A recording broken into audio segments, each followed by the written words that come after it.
Hello and welcome back to Design Studies 10, working with Blender. This is your first lesson and we will be talking about the interface.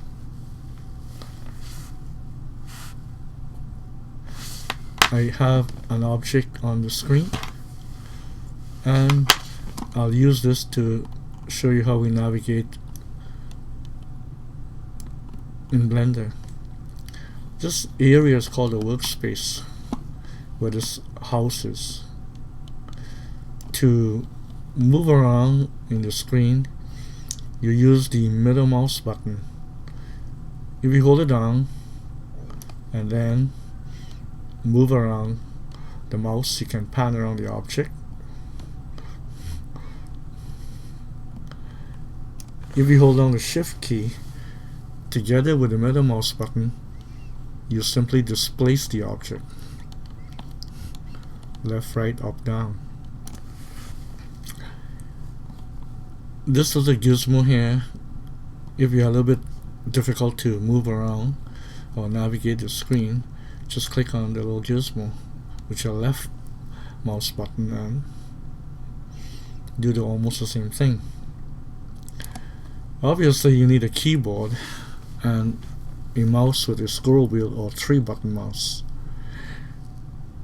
If, however, you're working on a laptop, there's be a little bit of a problem because the laptop only has the touchpad. So I would advise either buy a mouse and click it in, or if you can use a touchpad only, then get used to using this gizmo. Now, when we look at the keyboard shortcuts, the number keypad is essential in moving around the workspace. So if you want to emulate the number pad, you go into Edit, Preferences,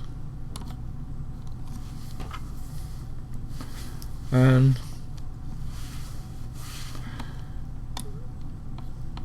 this is what it looks like. Go under Input and you select the keyboard, emulate the number pad. So if you have a keyboard that doesn't have a number pad, then this is one way to do it. You can emulate a 3-button mouse, but I think it's better if you buy a mouse to use with your laptop.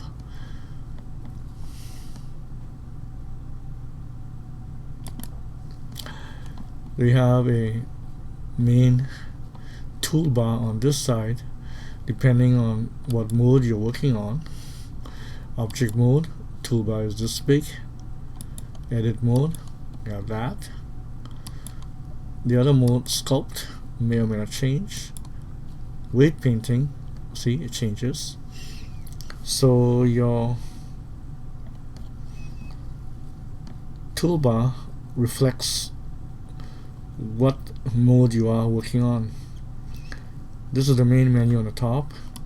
You can also select directly by clicking on these menu items.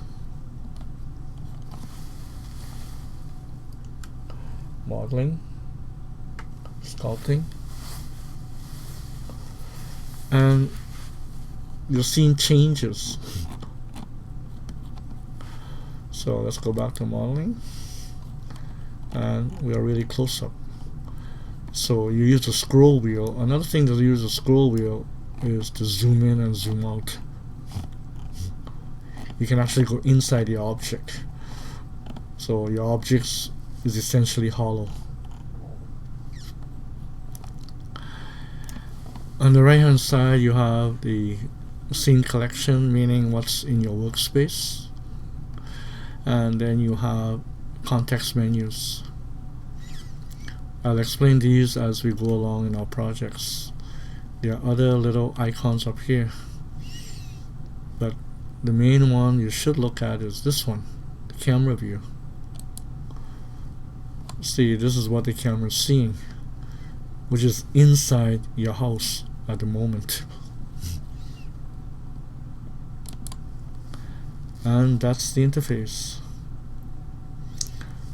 Next lesson we will start working with objects and creating things. Bye for now.